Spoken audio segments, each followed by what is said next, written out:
Eu quero que vocês abram lá comigo no livro de Hebreus, capítulo 11, versículo 1.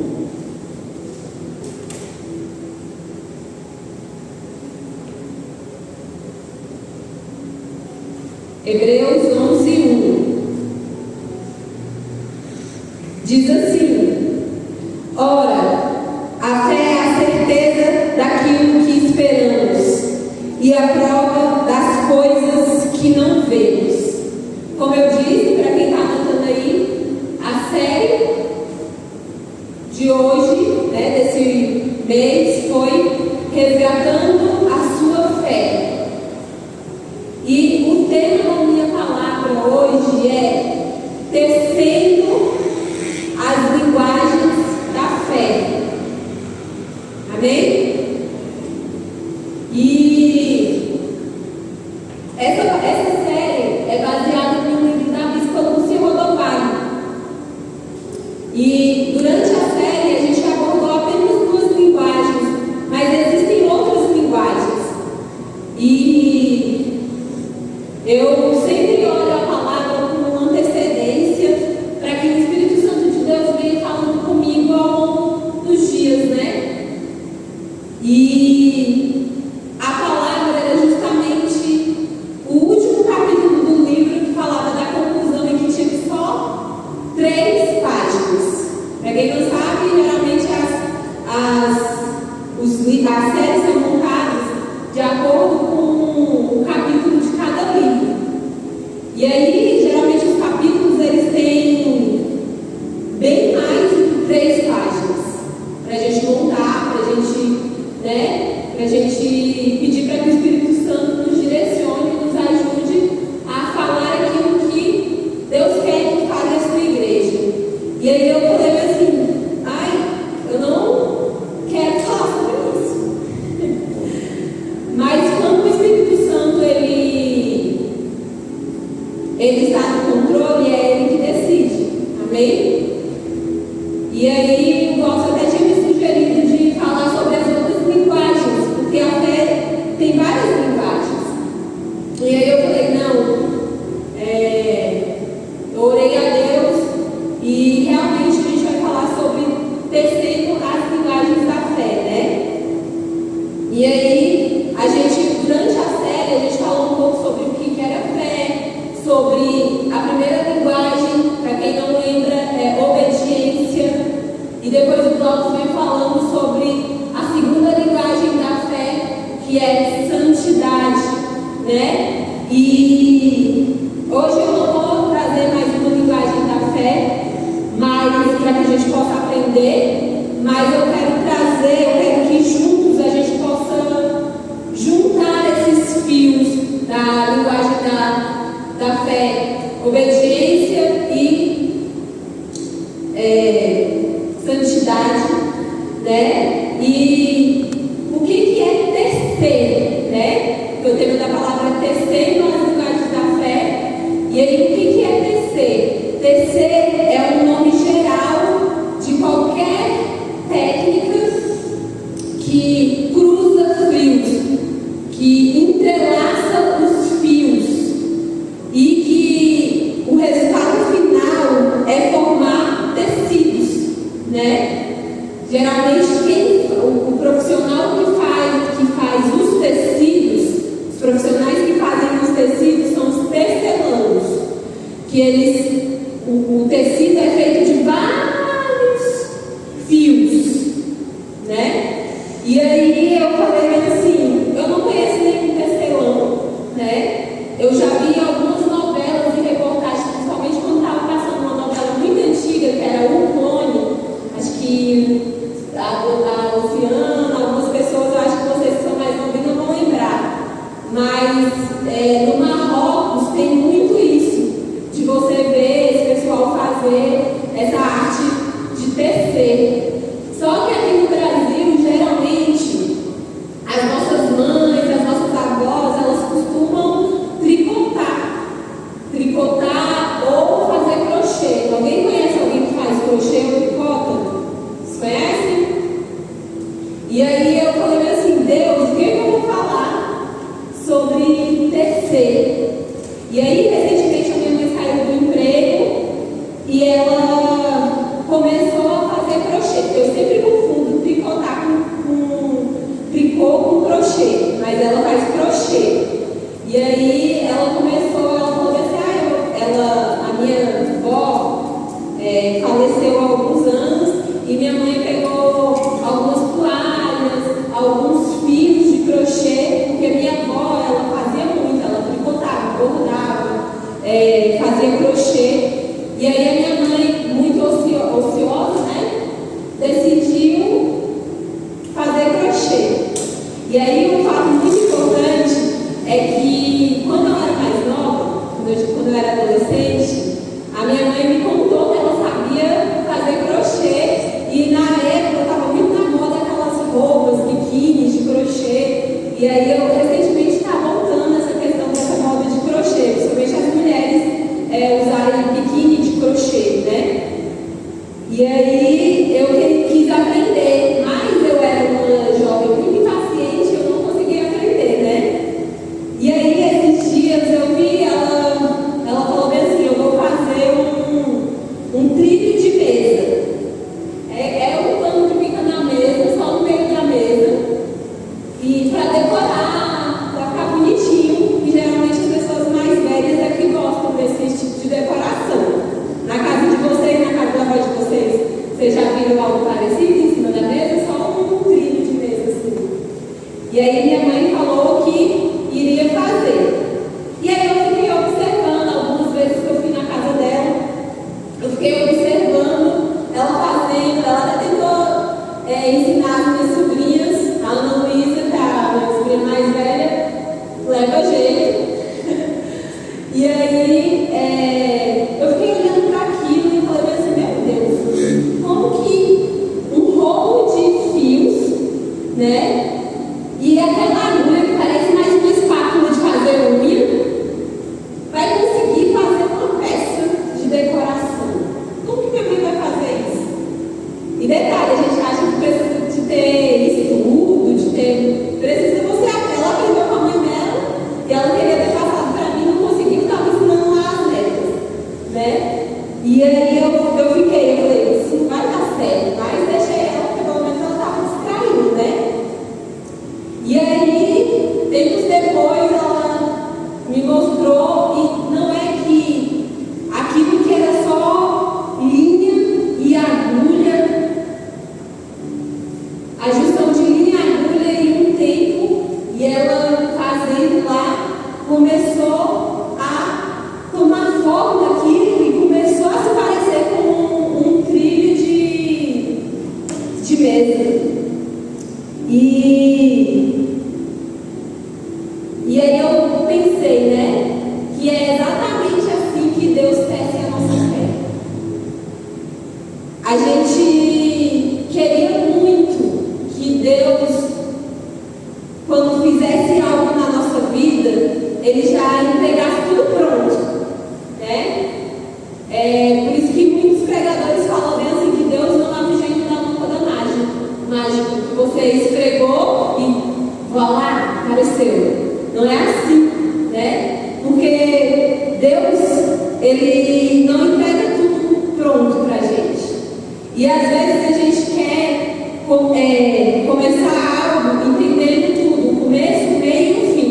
Eu só entro, Deus, se o Senhor me explicar como que vai ser o começo, como é que vai ser o meio, como que vai ser o fim.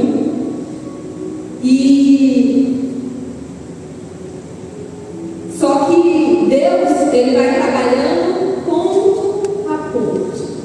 No crochê é ponto a ponto. É bem trabalhoso, gente, de ficar olhando e ver. Quem é muito imperativo é até tedioso, assim. Mas, e às vezes, quando a gente passa por um momento muito difícil, eu acho que todos já passaram por momentos muito difíceis na vida, que você pensava, Deus, mas por quê? Ou então assim, eu não vou conseguir sair desse momento, né? E a gente, nesses momentos difíceis, a gente não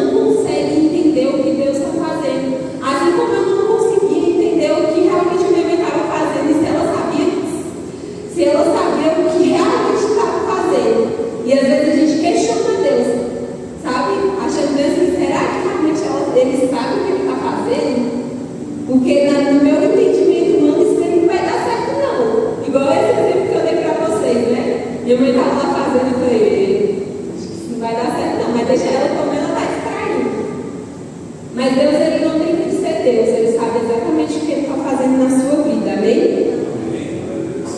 E ele, primeiro, aquela circunstância difícil que você passou, que eu passei, ele foi apenas um ponto do crochê, sabe? Vamos fazer um paralelo aqui.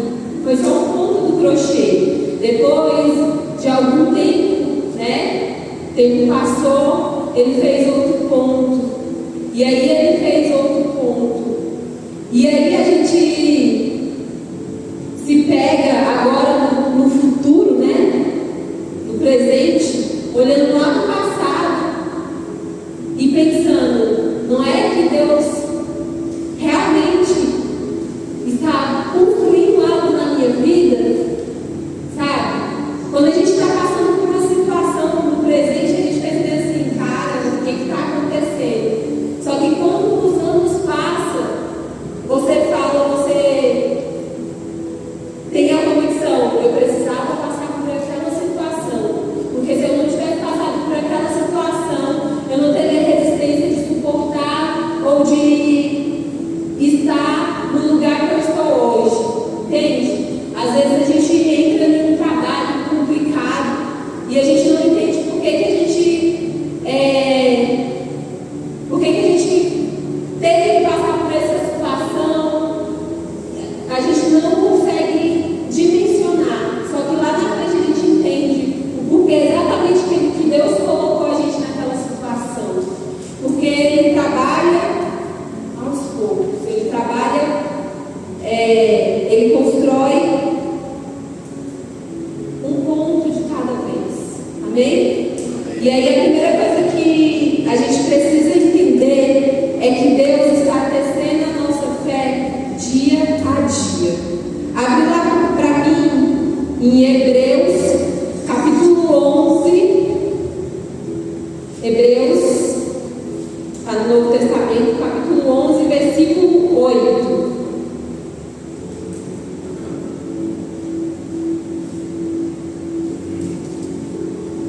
Pela fé, Abraão obedeceu quando foi chamado para ir a outra terra que ele receberia como herança.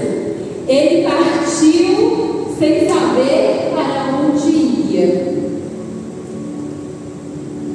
Aqui, nessa passagem da Bíblia, fala que Abraão, pela fé, ele saiu de um lugar que ele conhecia sem saber para onde ia. E ele não recebeu um mapa, sabe? Falando assim, Abraão, você vai passar por tal e tal cidade e vai chegar aqui. Não. Na Bíblia fala que Deus apenas chamou Abraão, sai da tua terra e da tua parentela. E o que Abraão fez? Pela fé, ele foi. E isso fala muito comigo. Ultimamente a gente tem ouvido falar muito de Abraão nas palavras. O pastor também falou domingo sobre Abraão. E isso fala muito comigo, essa questão de Abraão ter saído sem saber para onde ele ia. Ele só conhecia o Deus que estava mandando ele fazer. Então, se ele conhecia esse Deus, ele sabia que qualquer lugar que Deus mandasse ele ir, independente dele saber, ele sabia que era o lugar certo e que Deus estava providenciando tudo.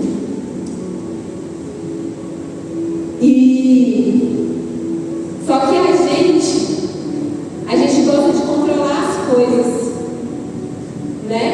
A gente gosta de saber como vai ser, quando vai ser. Às vezes Deus ele fala de uma promessa e ele não fala quando vai ser, ele só promete. Mas ele não fala quando vai ser, ele não fala como vai ser. E a gente quer saber, Deus, mas se eu entrar nisso vai dar certo? Eu quero ter a garantia se vai dar certo. Só que nós sabemos que nem sempre Deus ele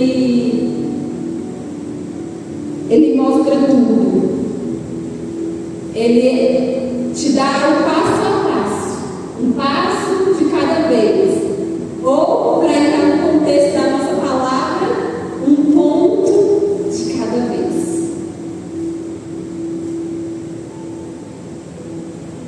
Às vezes a gente pensa que fé é só quando acontece um grande milagre nas nossas vidas. Uou, aconteceu um grande milagre nas nossas vidas, aí sim eu tenho fé. Só que eu não ia falar isso, mas quando o povo atravessou o Egito, ou quando o povo saiu do Egito, Deus fez um grande milagre. Fez eles atravessarem o mar vermelho. E a Bíblia fala, eu li alguns dias desse no devocional, a Bíblia fala que 3 dias depois eles estavam reclamando, falando, questionando Moisés se Deus tinha trago eles para o deserto a fim de que eles morressem de sede. Ou seja, um grande milagre não é garantia da sua confiança em Deus. Porque o pessoal que saiu do Egito, eles viram um grande milagre. Pensa, o mar se abrir ao meio para você passar. E 3 dias, não foram 3 não, viu? Foram 3 dias depois. O povo estava reclamando se aquele Deus que abriu o mar, se ele ia deixar o povo passar sede, morrer de sede. Isso é a natureza humana. Então, a nossa fé, ela não é condicionada a um grande milagre, mas sim, a fé ela vai ser construída dia após dia, sabe? No nosso cotidiano, na nossa extraordinária vida comum, sabe? Porque as pessoas, cada vez mais, elas estão procurando coisas instagramáveis, postáveis, e a vida comum ela não é assim. E a vida espiritual também não é assim, não é como é que fala? Um espetáculo, um show. As pessoas elas não têm procurado um Deus verdadeiro, elas têm procurado shows, espetáculos. E o Evangelho, ele é muito simples, ele é puro e simples. E o que seria essa fé sendo construída no dia a dia? A fé é quando você acorda pela manhã e a primeira coisa que você faz, você se ajoelha e fala bem assim: Deus, eu não sei como é que vai ser essa terça-feira, eu não sei como é que vai ser esse dia, mas eu entrego ele nas tuas mãos, porque eu confio que se ele está nas tuas mãos, o Senhor vai me direcionar para o melhor dia da minha vida. Fé também é quando você está esperando uma resposta. Eu não sei quantos estão aqui na casa de Deus esperando respostas há 1 mês, 2, 3 meses, 1 ano, 2 anos, 3 anos, 10 anos.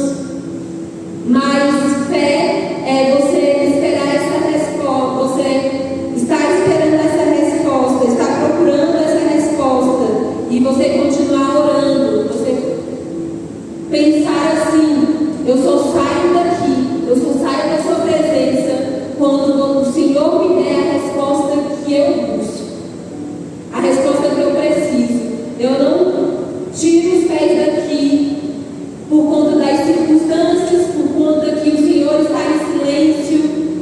E outra coisa que eu lembrei, quando a minha mãe ela está tricotando, geralmente ela fica mais quieta, porque senão ela erra um ponto. Ela está ali, como é que fala? Comprometida em fazer algo. E às vezes o Senhor ele está em silêncio, assim, não porque ele está bravo com você, mas porque ele está trabalhando nos bastidores da sua vida. Amém? Fé também é quando você está procurando um emprego. Quem aqui já procurou um emprego? Aí passou muitos dias procurando um emprego, entregando currículo. Eu já procurei emprego demais e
aí, voltando aqui para a palavra,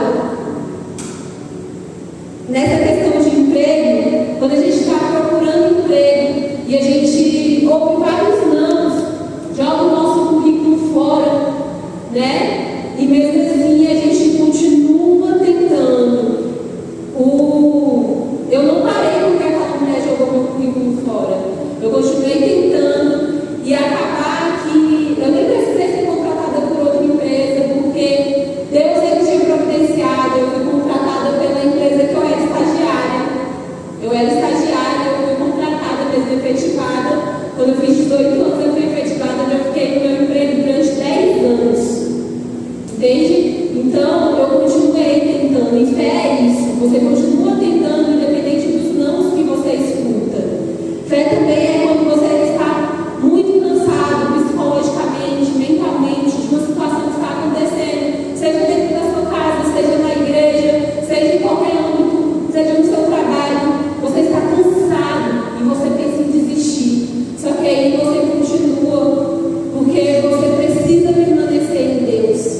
Você precisa permanecer, porque você sabe que Deus, Ele vai fazer. Ele é fiel. Ele é um Deus fiel. Amém?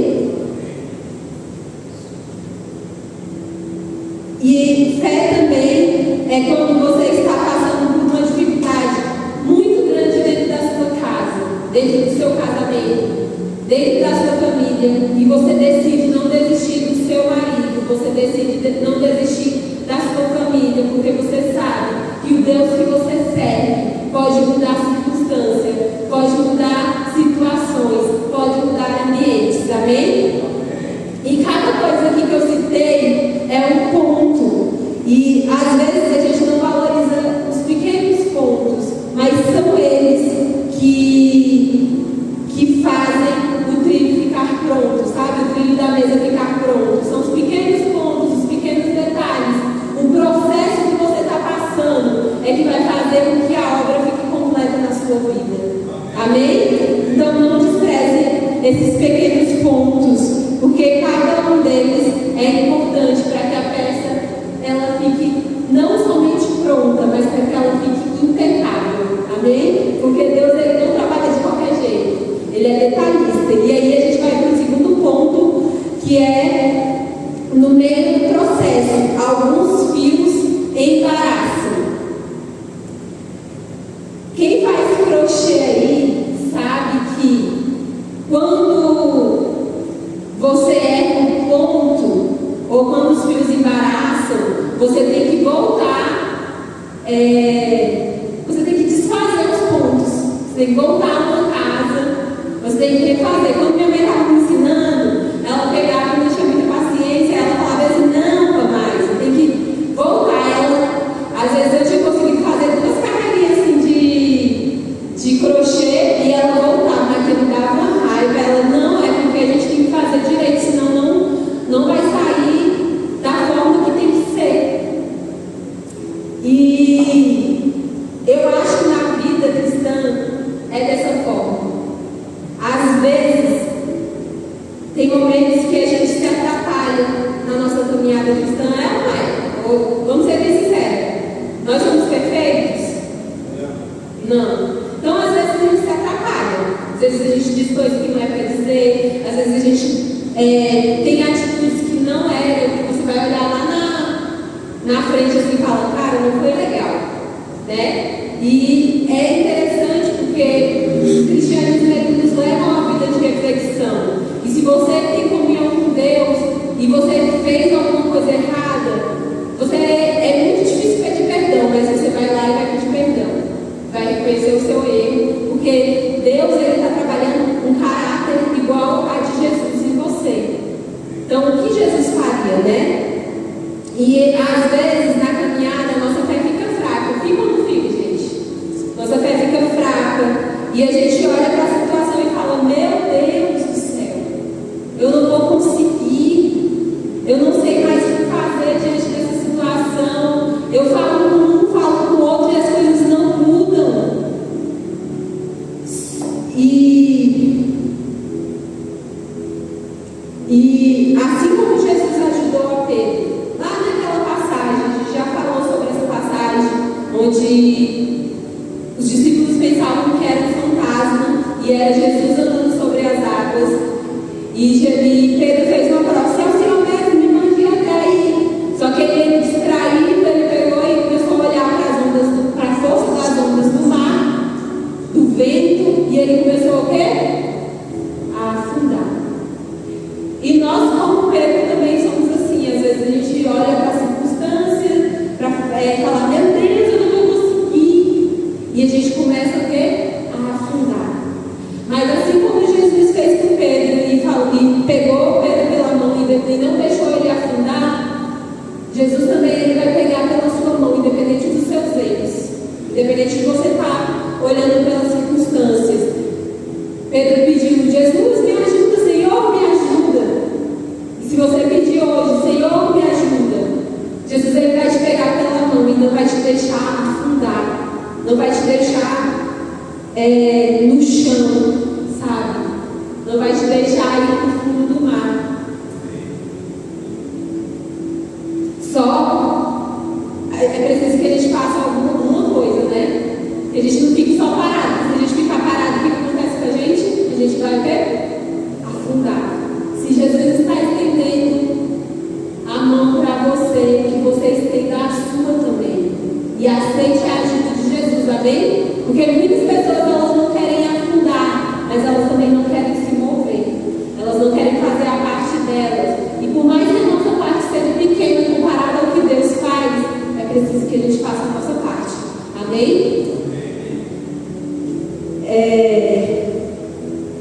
Então, que possamos pegar na mão de Jesus e continuar a nossa caminhada, independente das nossas falhas e nosso erro. Porque um ponto errado, ele não significa que o trabalho inteiro acabou.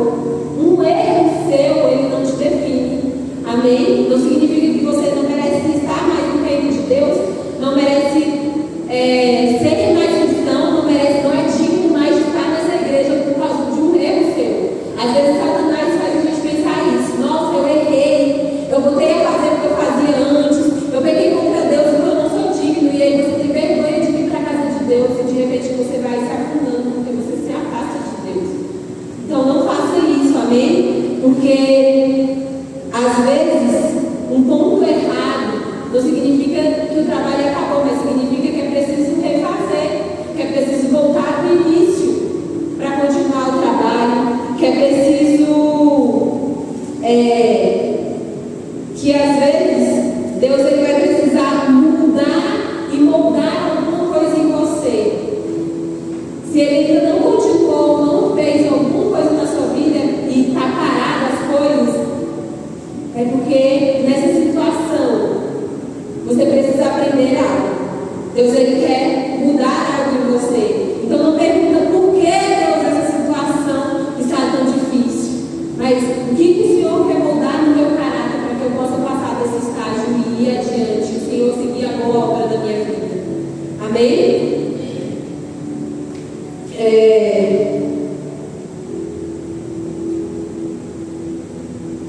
E o terceiro ponto que eu quero falar com você é: continue tecendo mesmo sem ver o final.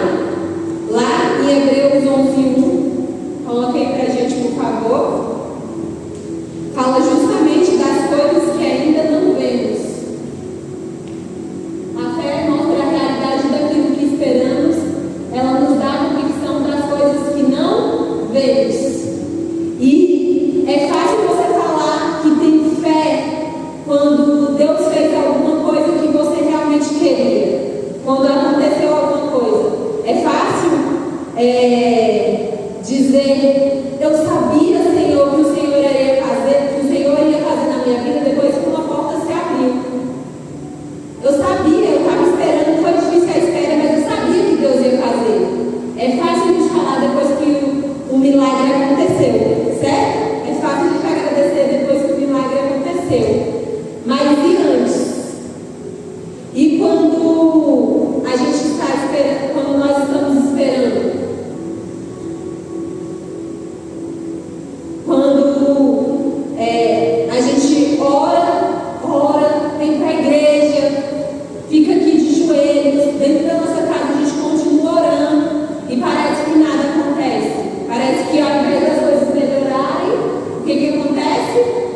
Continue confiando em Deus, mesmo quando você ainda não tiver a resposta, mesmo quando você ainda não vê diante dos seus olhos a promessa.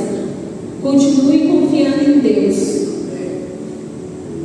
José e Davi, eles receberam uma promessa quando eles eram adolescentes. José recebeu a promessa que ele ia governar sobre os irmãos, sobre a casa dele.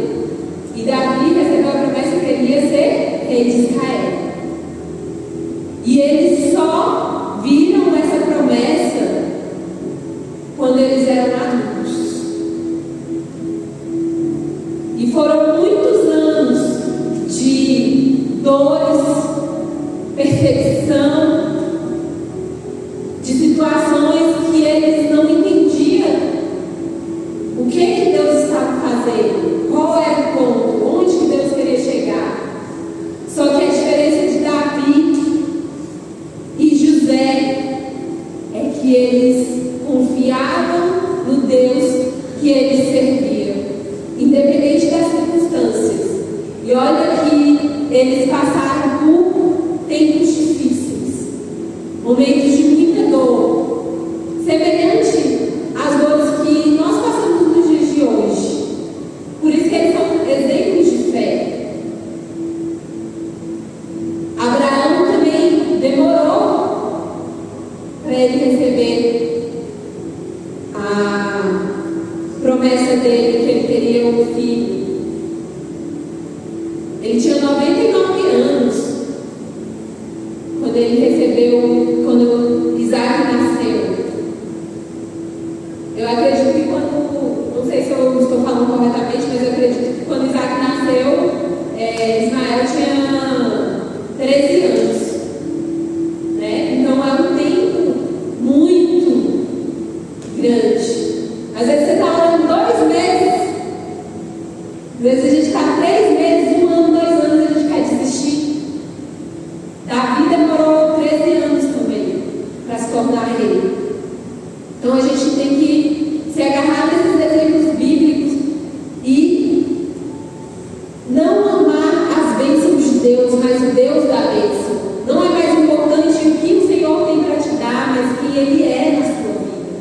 Amém? Que nós possamos aprender a valorizar a presença e não apenas os presentes, porque os presentes eles são passageiros, eles acabam, eles deixam de ser novidade. Eu ainda falo mais. Às vezes a gente pede muito para Deus no carro, né? Aí a gente tem o nosso carro e tal. Na época que você pediu era o carro do ano. Você passa 10 anos com esse carro, ele desvaloriza. E aí você já quer outro carro. Então, presentes são passageiros, mas a presença de Deus não, ela é imutável. Amém?